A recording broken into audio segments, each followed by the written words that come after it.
Bismillah, alhamdulillah, wa salatu wa salam ala rasulillah. Thank you all for joining me for this tafsir halaqah, this circle in which we describe and discuss and elucidate verses from the glorious Quran. Tonight, we're dealing with verses pertaining to family financial responsibilities, Surah Al-Baqarah, starting with verse number 233. We'll go up to 242. I prepared a presentation for this purpose, and I'd like to turn to that presentation. And for that reason, I'll need to share my screen, which I'll do right now. And here it is. This is the screen I want to share. Once I go there, I need to start my slideshow. So bear with me for a moment. We're going from the beginning. And here we are. So family financial responsibilities, Quran Surah 2, verses 228 to 242. Let me begin by praising our Creator and Fashioner. I say Alhamdulillahi Rabbil Alameen, wa salatu wa salam ala Rasulillah. May Allah subhanahu wa ta'ala protect you all and give you every health and every bit of health and happiness in this life and happiness everlasting in the life hereafter. So you will recall that over the last several weeks, we've been dealing with new laws for a new community. We're coming close to the end now. But under that broader heading, you will recall that we dealt with marriage matters. Then we dealt with divorce issues. And last week, we dealt, or now we're dealing with family financial responsibilities. So to continue then, here are the verses in a new translation, verse 233. Mothers may breastfeed their babies for 2 whole years for whoever wants their children to be breastfed to the full extent. During this period, the child's father is responsible for the nursing mother's food and clothing in fairness, even if they are divorced. If the father dies, this responsibility devolves on his heirs. People should not be tasked beyond their capacity. A mother should not suffer because of her child, nor should a father suffer because of his child. They incur no sin if, by mutual consent and consultation, they want to wean the child. Believers, if you ask another woman to nurse your children, you incur no sin when you give her something reasonable for that service. Be mindful of Allah, knowing that Allah sees your actions. Believers, if a man dies leaving his widow, she should wait 4 months and 10 days before marrying again. When she completes this term, there is no sin for you in the way they conduct their affairs in decency. Allah is informed of your actions. Men, Allah knows that you will remember the widows while they bide their time. You incur no sin whether you hint at or hide your intentions to marry them later. You may speak with them honorably, but do not exchange promises with them in secret, and do not decide on a marriage contract until the prescribed term is over. Be aware that Allah knows what is in your minds. So beware of Allah while keeping in mind that He is forgiving and forbearing. A man incurs no sin if he divorces his wife before he has either touched her or specified a dower. However, he should provide a fair provision for her according to his abilities, regardless whether he is rich or poor. Such is the responsibility of good people. If a man divorces his wife before he has touched her, but after he has specified a dower, only half of it is due. However, he may decide to give the entire dower, or she may forgive her share. To give and forgive are more conducive to God consciousness. Believers, do not forget generosity among yourselves. Allah sees your actions. Guard your prayers, especially the middle prayer, and stand up with devotion to Allah. If you are in fear, then pray on foot or while riding. When you are in a safe situation again, remember Allah in the way He has taught you, for previously you did not know.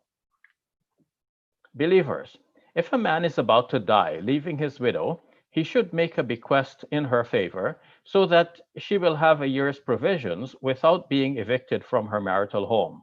However, if she goes out of her own accord, there is no sin for you in their honorable conduct of their affairs. Allah is mighty, wise. It is the responsibility of those who are God conscious to provide for divorced women in kindness. Thus, Allah explains His revelations to you so that you may understand. So these are the verses in the New Translation. I will have a bit more to say about the specifics of the verses as we go to look at the Arabic more closely, and we'll look at the translation that I've culled from the web. So looking at the Arabic text here, I hope that this Arabic text is not too small for you to read. This particular font gives us a smaller typeface, whereas the other one that I've used from time to time leaves things a little bit more spread out and even bold. But let's see. So this is called Arabic Text and Translation and Transliteration from the website alquran.info. أعوذ بالله من الشيطان الرجيم والوالدات يرضعن أولادهن حولين كاملين لمن أراد أن يتم الرضاعة وعلى المولود له رزقهن وكسوتهن بالمعروف لا تكلف نفس إلا وسعها لا تضار والدة بولدها ولا مولود له بولده وعلى الوارث مثل ذلك فإن أرادا فصالا عن تراض منهما وتشاور فلا جناح عليهما وإن أردتم أن تسترضعوا أولادكم فلا جناح عليكم إذا سلمتم ما آتيتم بالمعروف واتقوا الله واعلموا أن الله بما تعملون بصير. Looking at the English translation, mothers shall suckle their children for 2 full years, that for such as desire to complete the suckling, and on the father shall be their maintenance and clothing, in accordance with honorable norms. No soul is to be tasked except according to its capacity, and neither the mother shall be made to suffer harm on her child's account, nor the father on account of his child. And on the father's ear devolve duties and rights similar to that. And if the couple desire to wean with mutual consent and consultation, there will be no sin upon them. And if you want to have your children wet nursed, there will be no sin upon you, so long as you pay what you give in accordance with honorable norms. And be wary of Allah and know that Allah sees best what you do. So let's look at the details of this a little bit more closely. So mothers shall suckle their children for 2 full years. The word shall here is not necessarily a result of the Arabic or a direct translation from the Arabic. One has to supply something here because the Arabic just simply says, وَالْوَالِدَاتُ يُرْضِعْنَ أَوْلَادَهُنَّ حَوْلَيْنِ كَامِلَيْنِ لِمَنْ أَرَادَ أَنْ يُتِمَّ الرَّضَاعَةَ. The mothers, it just gives you a statement of fact. Mothers suckle their children for 2 full years for whoever wants to complete the term. So it says that mothers do this. We have to supply mothers shall do this, or let the women do this, or the women may do this, and so on. So in my translation, I opted for may because I see that there is some choice given to the mother in this verse. So I prefer the may, not that they shall, as though this is an obligation. And we know that practically, especially in our modern times, now people might have read and understood this one way in the time of its revelation, but now if you translate it the same way today, people may find some oddness about it. See, what's the difference? There was a time when the only way you could feed your children was through breastfeeding. You didn't have the kinds of foods and supplements that are available nowadays. So the situation has changed a little bit. So there was more of an imperative for women to breastfeed their children at that time. It's still very important to breastfeed, but the urgency is not as it was in the past, because in the past there were no good alternatives, and now there are some alternatives. So this is the point. So in any case, The translation here, mothers shall suckle their children for 2 full years. That for such as desire to complete the suckling. So if they want to extend it to the full 2 years, they can. Of course, it depends on the child as well. The child may start eating after a year and a half or something like this, or maybe even earlier than that. So when the child starts eating, the need for the breastfeeding is less. The mother's milk may not be available, and so on. There's so many different situations. So the verse continues to read, saying, "No soul shall be tasked except according to its capacity. Neither the mother shall be made to suffer harm on her child's account, nor the father on account of his child." So the mother should not be made to suffer. If the mother is not capable, health-wise and so on, to deal with this, then she can be granted some relief, and that will come towards the last part of this verse. It's a long verse, as you can see. And in the last part, there is the possibility of getting another woman to breastfeed your children. So to continue then, mothers shall suckle their children for 2 full years, that for such as desire to complete the suckling. So it's whoever wants to go to that extent. And in that time, the father shall be responsible for the maintenance and clothing of the mother in accordance with honorable norms. So again, we come across this term, which in Arabic is bil ma'ruf, and here our translators have given it as with honorable norms.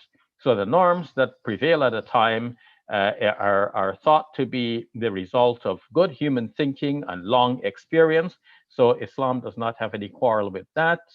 We can continue with those norms unless there is something inherently objectionable in those norms from an Islamic point of view. So the norms are respected and accepted as one of the sources of Islamic law. So let's say there is a dispute in the family and the case is taken to a Muslim qadi, a Muslim judge. The judge may not find something that rules on the case in the Quran or in the life example of the Prophet, peace be upon him. But the judge may find that the norms of the society are such, and those are good norms, and everyone should have known that those are the norms. And when people get into a marriage situation, they all know what the norms are, and they should be expected to conform to those norms. So the norms of society will be used then as a basis for the judge's ruling.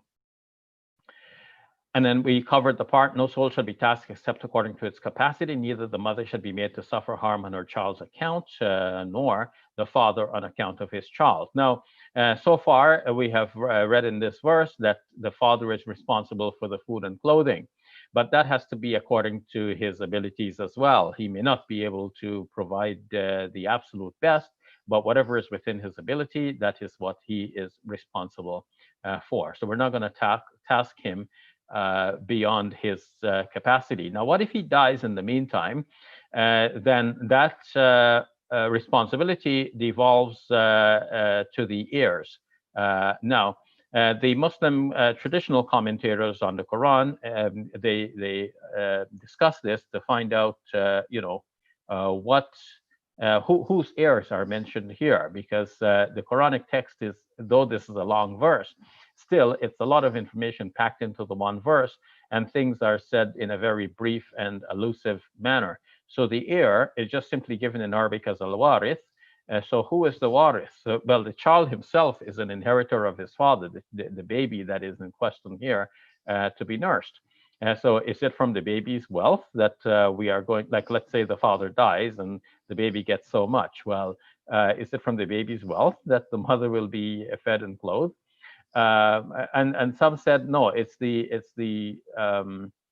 responsibility of the girl's, the woman's own blood relatives to take care of her in case the husband dies, and so on. So there's some discussion about this in the classical Islamic literature. But I think the simplest understanding is to say that it is the heir of the father in case the father dies. Now, we might ask then, what is the point of saying that the father has to maintain his wife while she's suckling the baby. Whereas normally it would have been the responsibility of the man anyhow to provide food and clothing for his wife. Well, the point may be here that even if she happens to be divorced, so let's say she was pregnant, now she is divorced, and now she has a child. Well, she has a child from the father who just divorced her from her husband. Um, so that husband is still required to provide the food and clothing for her for the 2 years that it will take for her to wean the child, if that's the length of the weaning period. Okay, so now we continue with the word and. And if the couple desire to wean with mutual consent and consultation, there will be no sin upon them. So this is an interesting statement here, given that women at the time did not have many rights. Here we see that the Quran was actually giving them the right of consulting and arriving at a mutual agreement with their husband. So even in a thing like weaning, it's not that the man is imposing or has the full right to impose his will on her, but they, through mutual consent and consultation, will arrive at a decision as to when the child should be independent of the mother's milk. So when they decide this by mutual consultation, there will be no sin upon them. Now, if you want to have your children wet nursed, meaning you want another woman to look after your baby to provide the milk, there will be no sin upon you so long as you pay what you give in accordance with honorable norms. Here we see again the mention of honorable norms. This Arabic word al-ma'ruf. So here too, whatever is normal in the society, if at the time people hired vet nurses and they gave them gifts, well, then this is what is required of you. You can't just simply take the service for free, even though there is no price fixed on it. You should perform your end of, it takes two hands to clap. This person is performing a service for you. You must show your appreciation and your own generosity by giving gifts to that person. Or if the situation is such that you wouldn't be able to get a vet nurse except through paying a certain fixed remuneration, then that too is possible. You will not be committing any sin because that's what you need, and you're doing that to get this need fulfilled. All right. And then in the end, Allah subhanahu wa ta'ala says, and be wary of Allah and know that Allah sees best what you do. Okay, so the next page. Verse 234. والذين يتوفون منكم ويذرون أزواجا يتربصن بأنفسهن 4 أشهر وعشرة فإذا بلغن أجلهن فلا جناح عليكم فيما فعلن في أنفسهن بالمعروف والله بما تعملون خبير. As for those of you who die leaving wives, they shall wait by themselves 4 months and 10 days. And when they complete their term, there will be no sin upon you in respect of what they do, in respect of what they may do with themselves in accordance with honorable norms. And Allah is well aware of what you do. So there seems to be here an address to the community in general, but our translators here have given it in the precise equivalence of the Arabic wordings. So as for those of you who die leaving wives, so I would prefer that it reads, believers, if any man dies and leaves a wife behind, the wife shall wait, and so on. I prefer it that way. But nonetheless, this is what we have to work with. As for those of you who die leaving wives, they shall wait by themselves, meaning the wife shall wait by themselves 4 months and 10 days. So what is this waiting? So the purpose of this seems to be that in the time of the Quranic revelation, there was no easy way of knowing if a woman is in her early stages of pregnancy. So, I mean, there was no pregnancy test that you can go by at your local pharmacy and get the result very quickly. So typically what would happen is that, the woman would wait, and if she gets her period as usual, this is a sign that she's not pregnant. But then the periods could be sometimes ambivalent. They could be a flow, and it's not clear whether this is possible bleeding due to pregnancy or what is this. So the best way to be sure was, in the case of a divorced woman, to wait 3 months. So 3 months, we saw last week in our discussion that the divorced woman, if this is a revocable divorce that she is going through, then she would still live in the same home as the husband, and the periods would pass obviously one after another, and the husband knows that, and the wife knows that they have not had any intimate relations during this time. So by the end of 3 months, this now seems to be sealed. It's quite clear that she's had periods one after another, and she is obviously not pregnant. So then she's free to remarry somebody else. Now, what's the problem with remarrying if she's already pregnant? Well, it seems that people at the time had the idea that if a woman is pregnant, it's almost like a seed is planted, and then if another man is intimate with her, it's as if the other man would be watering that seed.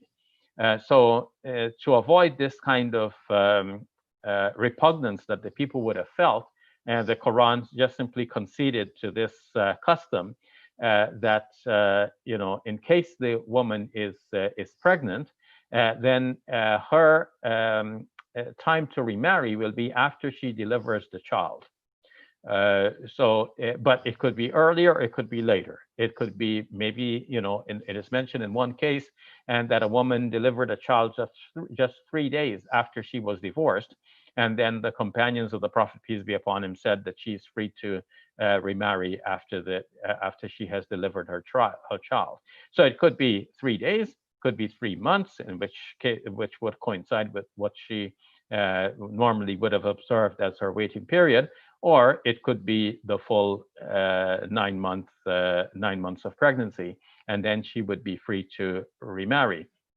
Now, a law like this, in my humble opinion, is not set in stone. It's not necessary in our modern times to restrict a woman from remarrying for that length of time in case she was pregnant, as an example. Because, as I said, the problem at the time was that it could not be, to begin with, it could not be easily determined if a woman was in her early stages of pregnancy. That's one issue.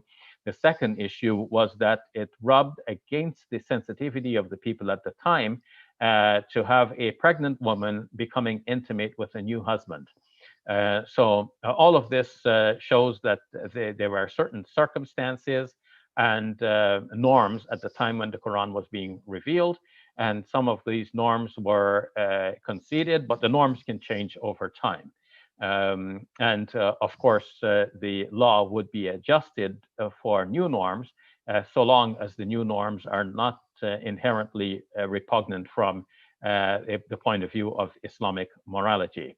Okay, so after that 4 months and 10 days, now we already have established that for the divorced woman, it's 3 months, 3 monthly courses. Why the additional time for the widow?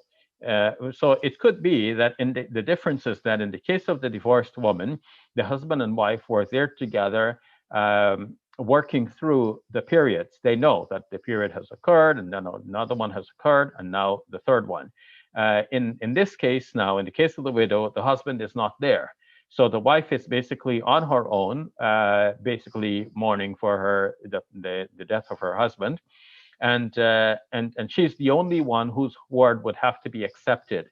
So when the society sees that, it's been 4 months and 10 days since the woman's husband has died, and she's not obviously pregnant, because if she had been pregnant, then by now the signs would be obvious, then the whole society becomes comfortable with the idea that she could get married again, and they do not find that there's anything immoral about this. So hence the 4 months and 10 days. It is also said in Islamic tradition that it is when the embryo is 4 months old, that is when the spirit is breathed into the embryo.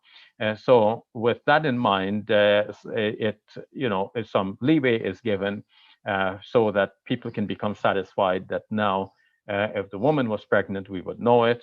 And if she's not obviously pregnant, then she is obviously ready to remarry. So there is something here about when they complete their term, there will be no sin upon you in respect of what they may do with themselves in accordance with honorable norms.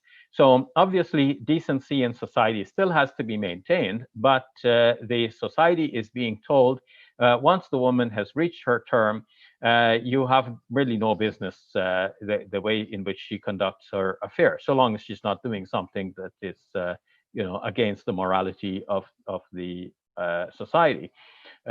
So she's free with respect to herself. She can conduct her own affairs. She can decide whom she wants to get married to or not get married, whatever. Her affairs is in her own hands. And the way the Quran is saying it is that there is no sin upon you as a society, which is a polite way of saying you have no business, what she does of her own accord, so long as she's not violating societal norms of decency.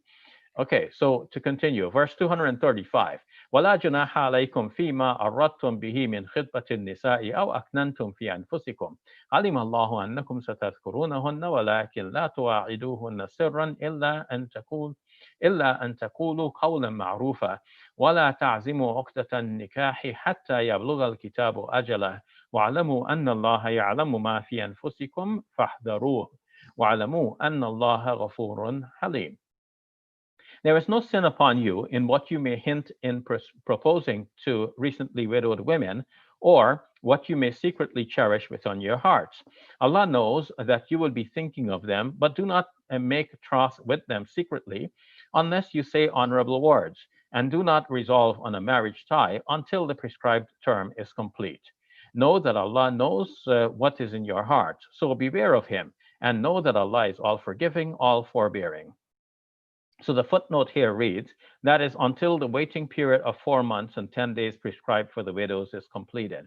So that is when one must wait. That is the time until one must wait in order to finalize a marital contract. So let's go over it a piece at a time. There's no sin upon you in what you may hint in proposing to recently widowed women, or what you may secretly cherish within your hearts. So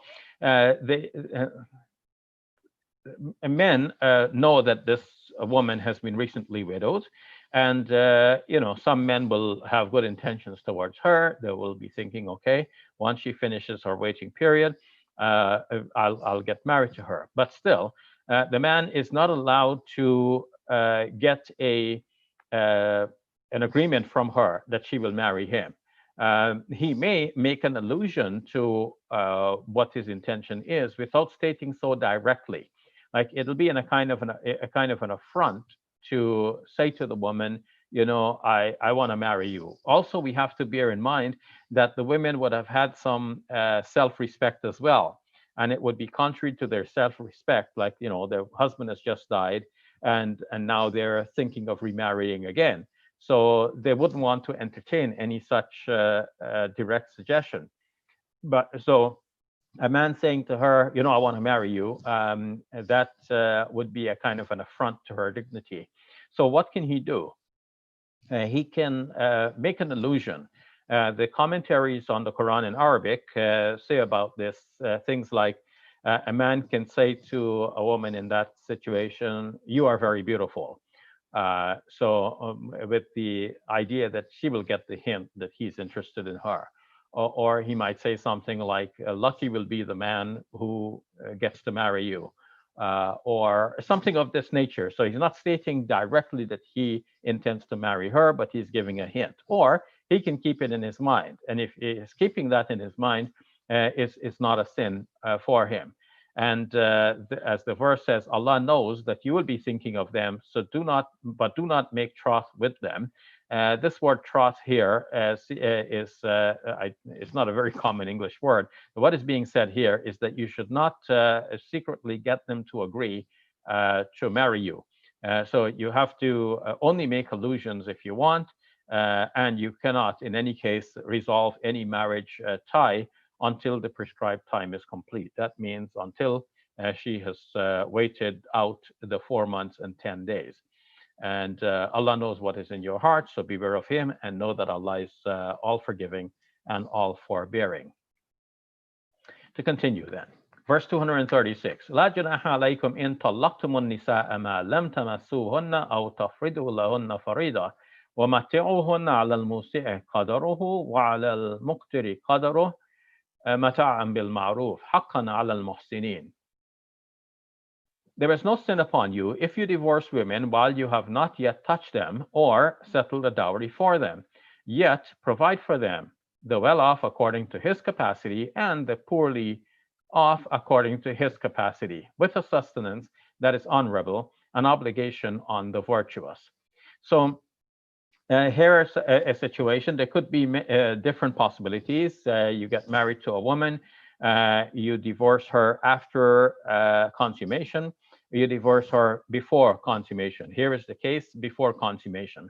Now, before consummation, there are two possibilities. One is that you have already settled the dowry, the dower, or another possibility, you haven't settled the dower yet. So here is the possibility, you haven't settled the dower yet. So what's to be done? There's no sin upon you if you divorce women while you have not yet touched them or settled a dowry for them. Yet provide for them, the well-off according to his capacity and the poorly off according to his capacity, with a sustenance that is honorable, an obligation on the virtuous. So here the man is being told that he has an obligation as a virtuous person to give his wife a gift. So the dower had not been settled. I'm vacillating between the two words dower and dowry. So dower has a slightly different meaning, and I prefer that word. Dowry seems to have the meaning of something that is paid to the woman's family, or it can sometimes mean that which the woman gives to the husband in order to get married. But in the Islamic conception, it's the man who gives something to his bride, and he gives it to her. It becomes her property. It does not become the property of her father or any other relative. So I prefer the word dower. Nonetheless, in the translation here, the word dowry is used, and that's fine because it's so commonly used, and we know what it means now in the Islamic context. So if he has not settled the dower, then he nonetheless should give a gift according to his means. If he is wealthy, he gives a gift that reflects that wealth. And if he's not, then he gives a gift that reflects his lesser means. Okay, now the next possibility. And if you divorce them before you touch them and you have already settled the dowry for them, then pay them half of what you have settled unless they forego it, or someone in whose hand is the marriage tie forgoes it. So now I have to look at the footnote there. That is, the wife's guardian or the husband, the bride's guardian, may forego the half of the dowry, which is her right to receive, or the husband may refrain from demanding half of the dowry he has already paid. Now, most of the classical commentators that I've consulted, in fact, probably all of them, as I recall, said that the wife's family do not have the right to cancel the dower that is due to her, except if she's a minor. Now, we know in that past society, sometimes minor girls were married off. And since they were minor in age, they did not have that capacity to make decisions for themselves. And their guardians naturally made the decision for them. So in that case, we can understand that since the whole contract, everything is being conducted by, let's say, her father on her behalf, then naturally when it comes time to negotiate this final settlement, the father may decide to forego that half of the dower in favor of his daughter. He might make the decision for her. But if she's major in age, then the commentators that I've consulted, I can't remember any one of them saying that it is possible for the guardian to cancel what is owed to the woman. It is her decision whether to cancel it or not. So in whose hand is the marriage tie then?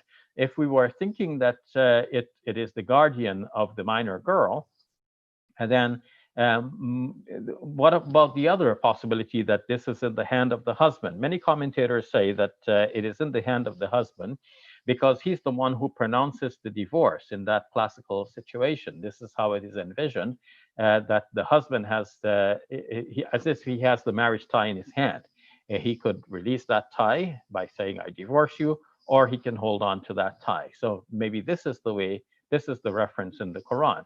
In any case, the reference in the Quran is broader, and it could also include what the translators have put here, that it is in the hand of the woman's guardian. And we should extend this by saying that it's not necessarily only in the hands of the guardians, but in Islamic law, either party can appoint a wakil or a representative to get them married, because this marriage is a kind of a transaction, and the one can be appointed to carry out the transaction on your behalf. So in that case, it will be in the hands of the wakil, because the wakils for both sides are negotiating with each other, and then in the end, they make this final concession. But then too, the wakil would not be doing it on his or her own. They will be doing it with consultation of the parties that they represent. So in the end, I preferred in my translation to say that the husband can forego the claim that he has to the half. In case he's already paid it, he can forego it, let her keep the entire thing. Or if he hasn't paid it yet, he can give the whole amount, even though technically he's only owed half. And on the other side, the woman can also forego what is due to her. And now, finally, the last sentence reads, and to forego is nearer to God weariness. So do not forget graciousness among yourselves. Indeed, Allah sees best what you do.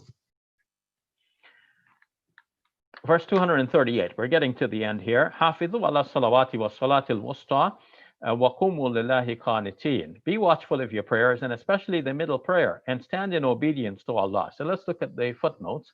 That is the Dhuhr noon prayer, according to several traditions narrated from the Imams of the Prophet's household, as well as many traditions narrated by in the Sunni sources. See Tafsir al-Burhan and the Tabri's Jami al-Bayan.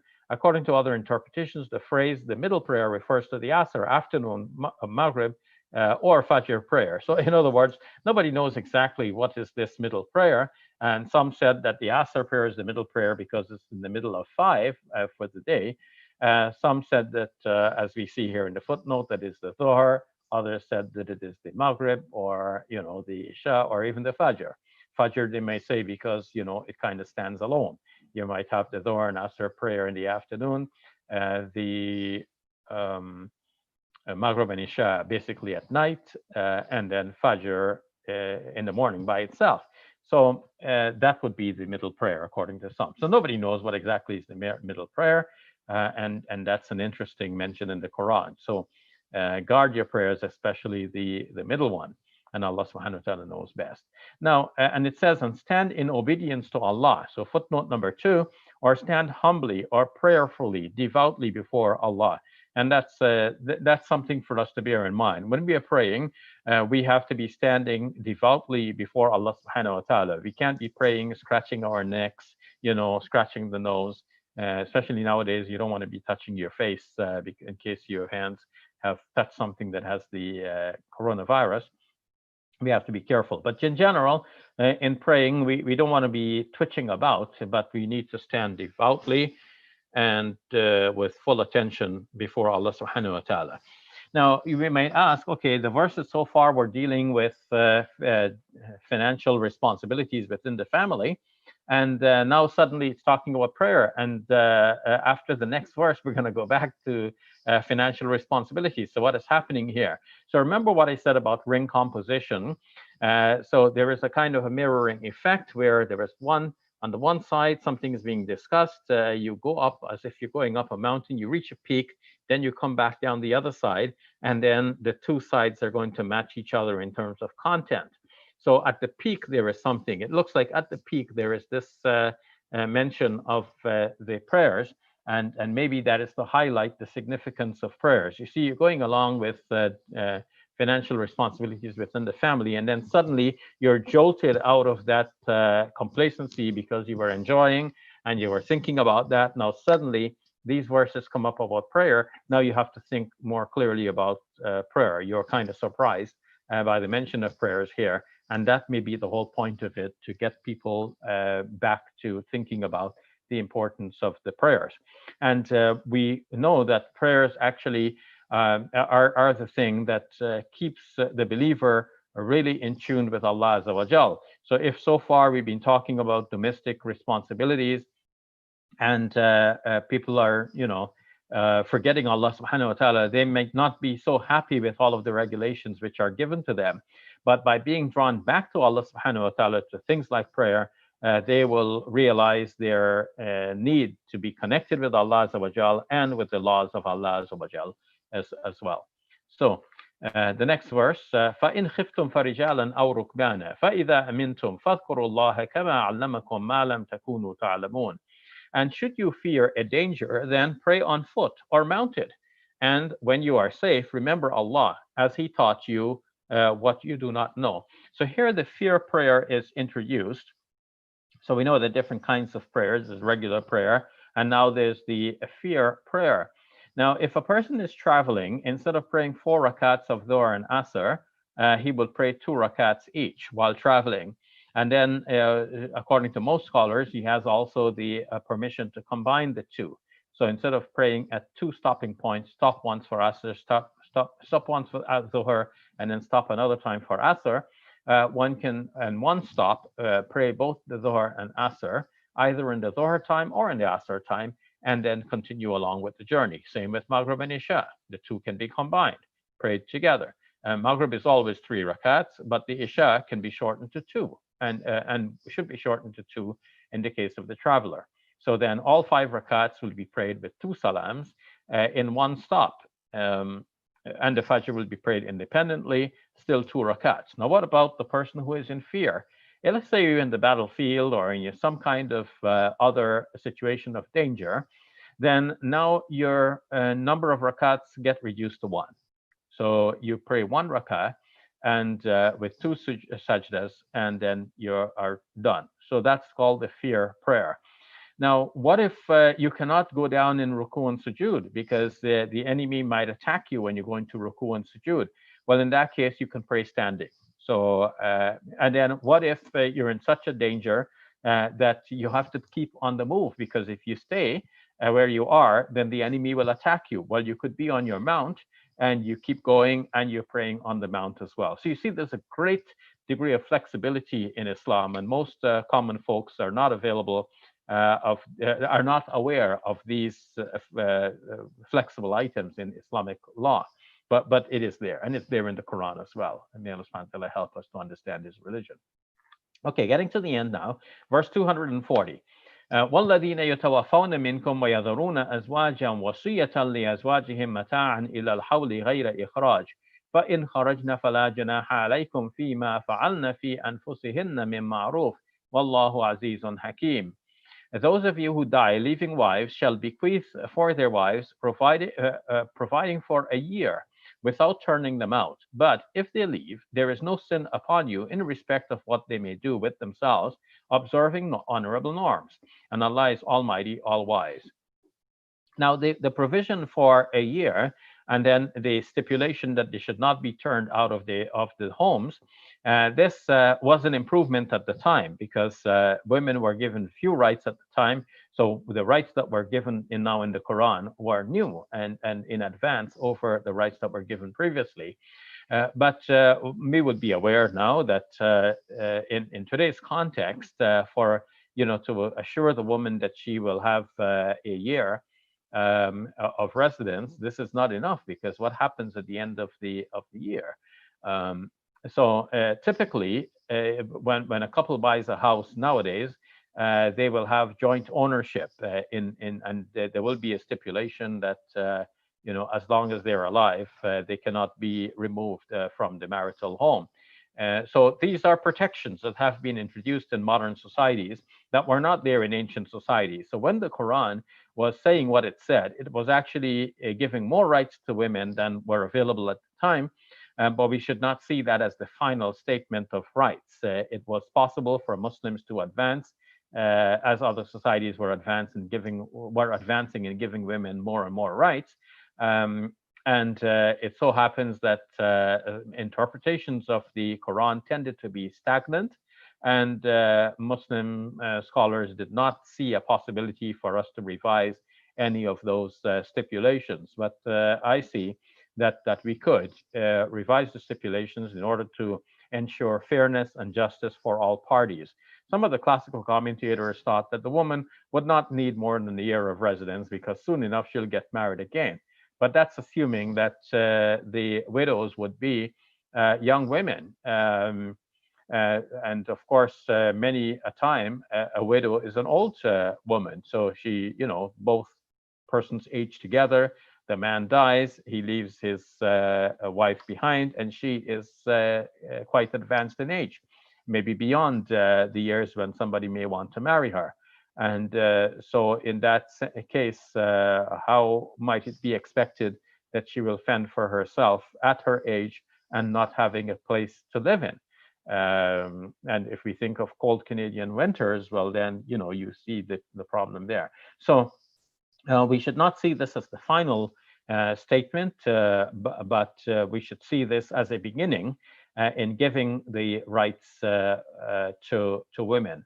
So she could not at that time be turned out of her marital dwelling for a year after her husband's demise. Okay, so and then again, after after that period of time, or even before that, once she has finished her usual waiting period, which is 4 months and 10 days, she is free to leave the marital dwelling if she wishes, or even before that. If she has to observe the 4 months and 10 days before getting married again, but she can decide to leave that dwelling. That dwelling is not the minimum time to remain in that dwelling is not actually stipulated in the verse. Though classical Muslim commentators said things like, she is really in a period of mourning. She has to mourn for her husband. She cannot put on makeup, and she cannot decorate herself. So she must remain in this period of mourning. But that's not mentioned in the Quran itself. And they also stipulate that she cannot leave the house. Sometimes they give concession. Okay, if she needs to go out, she can go out in the daytime, but she must spend the night in the house. She cannot spend the night in somebody else's house, and so on. So all of these stipulations that have been introduced by Muslim commentators, these are stipulations based on what they understood at the time, but these are not stipulations in the Quranic text itself. Okay, so to continue then, and getting almost to the end here, وَالْمُطَلَّقَاتِ وَلِلْمُطَلَّقَاتِ. So there, in the Arabic text here, there is a kind of shifting of the waw. The waw is placed there separately, and so that I can fix that now, but I don't need to. وَلِلْمُطَلَّقَاتِ مَتَاعٌ بِالْمَعْرُوفِ.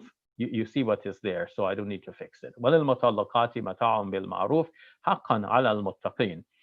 What has happened is that where the fatha is, instead of being above the waw, somehow a space has been entered in there, and the fatha is kind of displaced, and it's above a dotted circle. So وَلِلْمُطَلَّقَاتِ مَتَاعٌ بِالْمَعْرُوفِ حَقًّا عَلَى الْمُتَّقِينَ. For the divorced women, there shall be a provision in accordance with honorable norms, an obligation on the God-wary. Now, we've already seen tonight that in the case of the marriage which has not been consummated, then either a gift is to be given if no dowry has been fixed, or if the dowry has been fixed, half of the dowry becomes due. And what about the other case where the marriage has not been consummated? The marriage has been consummated. So now we have that case being included in this verse, which is very general, that the divorced women, regardless of circumstances and the nature of the divorce, they shall have a provision. So we've already seen how those who were divorced before the consummation of marriage should be provided for.